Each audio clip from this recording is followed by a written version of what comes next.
बिस्मिल्लाहिर्रहमानिर्रहीम। अस्सलाम वालेकुम स्टूडेंट्स, आज हम सॉल्व करेंगे national book foundation class 10 miscellaneous exercise chapter 10 के एमसीक्यूज। स्टार्ट करते हैं। Question number 1 is encircle the correct option in the following. A tangent line touches the circle eight dash points. कितने पॉइंट्स पे एक tangent line एक circle को touch करती है? तो हमें पता है कि सिर्फ एक ही पॉइंट पे ये टेंजेंट लाइन इस सर्कल को टच कर रही है, तो option A is the correct option. Second है a tangent line is dash to radial segment. Tangent line जो है ये रेडियल सेगमेंट के ऊपर क्या होती है? परपेंडिकुलर, तो option C. Third is how many tangents can be drawn on the circle from a point outside the circle. ये भी हमने थ्योरम पढ़ा है कि अगर कोई एक पॉइंट है जो सर्कल से बाहर है तो इस पॉइंट से सिर्फ दो ही टेंजेंट्स ड्रॉ हो सकते हैं। सो यहाँ कौन सी ऑप्शन होगी? Option B, two tangents can be drawn on the circle from a point outside the circle. Fourth part is if two tangents are drawn on both ends of a diameter of a circle, they are। अगर कोई भी diameter के ऊपर इनके outer and points पे दो tangent lines इस तरह से ड्रॉ की जाएं तो ये दोनों टेंजेंट लाइंस आपस में क्या होंगी? परपेंडिकुलर नहीं हो सकती, पैरेलल होंगी। इंटरसेक्टिंग भी नहीं हो सकती और नन भी नहीं हो सकता, तो option B is the correct option. Fifth part is given that radius of a circle is 4 centimetre. एक सर्कल का रेडियस गिवन है 4 centimetre. The distance between two tangents drawn at outer ends of diameter. अगर इसी radius को बड़ा किया जाए तो ये डायमीटर हो गया और इस डायमीटर के आउटर एंड्स पे क्या बनाने हैं? टू टेंजेंट्स, यानी यहाँ और यहाँ। अगर दो टेंजेंट्स, ये थोड़ा ऊपर ड्रॉ हो गया इस तरह से और इस तरह से, अगर दो टेंजेंट्स ड्रॉ करें तो उनके बीच में डिस्टेंस कितना होगा? अब देखें, यहाँ से यहाँ तक क्या है? रेडियस, और यहाँ से यहाँ तक ये भी रेडियस है। दो टेंजेंट्स जो एक डायमीटर के आउटर एंड पॉइंट्स पे ड्रॉ किए हुए हैं, इनके बीच वाला डिस्टेंस बेसिकली क्या होगा? डायमीटर। सो डायमीटर इज 4 + 4 = 8, तो option D is the correct option. Next part is how many tangents can be drawn on the circle from a point on the circle. Circle के ऊपर कोई भी एक point ले लें तो उस पॉइंट के ऊपर कितने टेंजेंट्स ड्रॉ हो सकते हैं? हमें पता है कि सिर्फ एक ही टेंजेंट ड्रॉ हो सकते हैं, so option A is the correct option. Next part is two tangents drawn from a point outside the circle are. अब दो टेंजेंट्स जो कि आउटसाइड द सर्कल कोई पॉइंट है, ये पॉइंट है, यहाँ से अगर दो टेंजेंट्स इस तरह से ड्रॉ किए हों तो क्या ये दोनों टेंजेंट्स आपस में परपेंडिकुलर हैं? नहीं। क्या ये पैरेलल हैं? नहीं। क्या ये नॉट कॉन्ग्रुएंट हैं? तो नहीं। और क्या ये कॉन्ग्रुएंट हैं? तो ये भी हमने थ्योरम पढ़ा है कि यहाँ से यहाँ तक का डिस्टेंस इक्वल होता है यहाँ से यहाँ तक के डिस्टेंस के, तो ये दोनों टेंजेंट्स आपस में कॉन्ग्रुएंट होंगे। Option D is the correct option. Next है if two circles touch externally the distance between their centres is equal to the sum of radii of both circles. Option A. ये भी हमने theorem पढ़ा है कि जब भी दो सर्कल्स एक दूसरे को एक्सटर्नली टच कर रहे हो तो उनके सेंटर्स के बीच में डिस्टेंस किसके इक्वल होते हैं? ये दो सर्कल्स हैं, एक दूसरे को एक्सटर्नली टच कर रहे हैं, तो यहाँ से यहाँ तक इस सर्कल का रेडियस है और यहाँ से यहाँ तक इस सर्कल का रेडियस है। दोनों सर्कल्स के रेडियस को ऐड करें तो इनके सेंटर्स के बीच में ये वाला डिस्टेंस आ जाएगा, तो यहाँ आएगा रेडियाई। नेक्स्ट है if two congruent circles touch externally. अगर दो कॉन्ग्रुएंट सर्कल्स हैं वो एक दूसरे को एक्सटर्नली टच कर रहे हैं, the distance between their centres is equal to dash of a circle.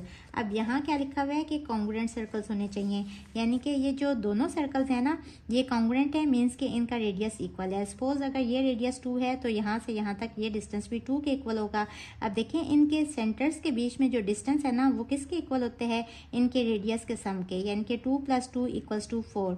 और 4 वैसे क्या है? अगर आप यहाँ से यहाँ तक ये वाला डिस्टेंस देखें तो ये डायमीटर है ना, विच इज इक्वल टू 4, तो यहाँ आएगा। अगर कॉन्ग्रुएंट सर्कल्स हों तो इनके सेंटर्स के बीच में डिस्टेंस इक्वल होगा डायमीटर के, ऑप्शन बी।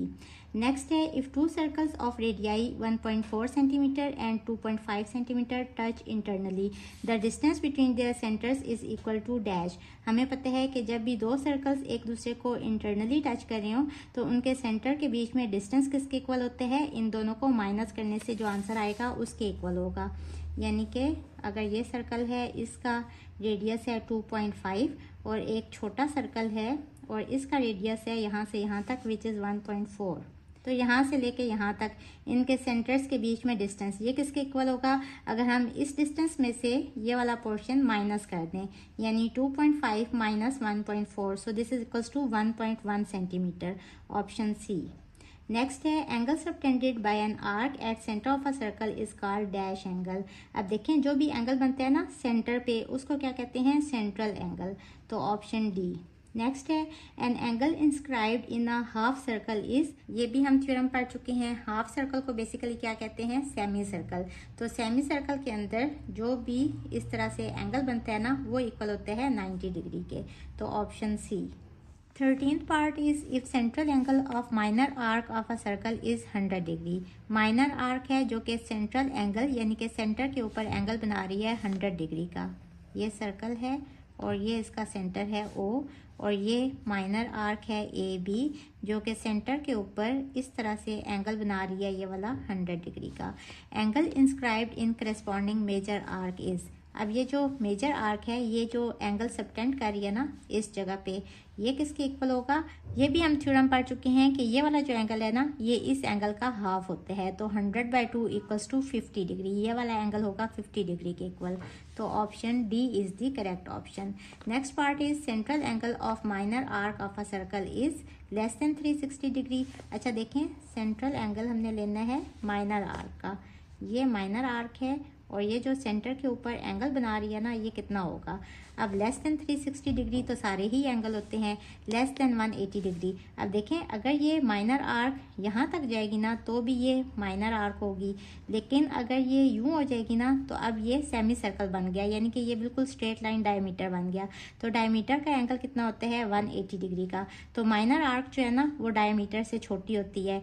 ये माइनर आर्क है, अब यहाँ से यहाँ तक ये पूरा एंगल 180 का है, तो माइनर आर्क जो एंगल सबटेंड करेगी ना सेंटर के ऊपर यानी कि सेंट्रल एंगल, जाहिर बात है वो लेस होगा 180 डिग्री से, तो option B is the correct option.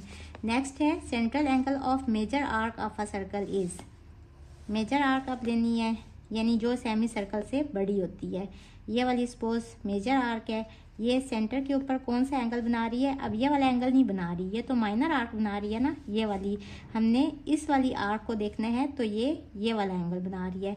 अब देखें ये तो ग्रेटर है ना 180 डिग्री से, क्योंकि 180 कहाँ होगा, जब ये स्ट्रेट लाइन होगी यानी ये डायमीटर होगा, तो जो मेजर आर्क होती है वो डायमीटर से बड़ी होती है, तो ये वाला एंगल कितना होगा, ग्रेटर देन 180 डिग्री, तो option D is the correct option.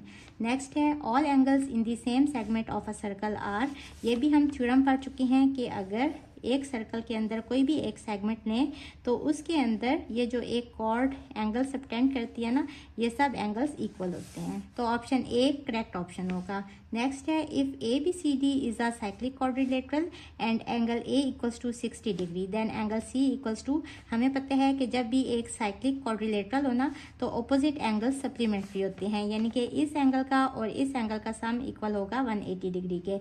ये एंगल है 60 प्लस एंगल सी, ये दोनों इक्वल होंगे 180 डिग्री के, यहाँ से एंगल सी आ जाएगा 180 minus 60 which is equals to 120 degree, तो ऑप्शन सी। नेक्स्ट है an exterior angle of a cyclic quadrilateral is dash the opposite interior angles.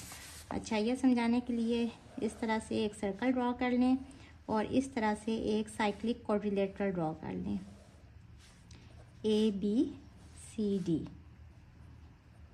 अब वो कह रहे हैं कि अगर इस वाले एंगल को देखें और इसके अपोजिट एक्सटीरियर एंगल को देखना है। अब देखें अगर इस लाइन को एक्सटेंड करें ना तो ये वाला एक्सटीरियर एंगल है, सपोज ये वाला एंगल गिवन है 60 डिग्री, तो ये वाला कितना होगा, जैसे हमने इसको सॉल्व किया ये अपोजिट है ना, दोनों का सम इक्वल होना चाहिए 180 डिग्री के, तो ये वाला एंगल होगा 120 डिग्री।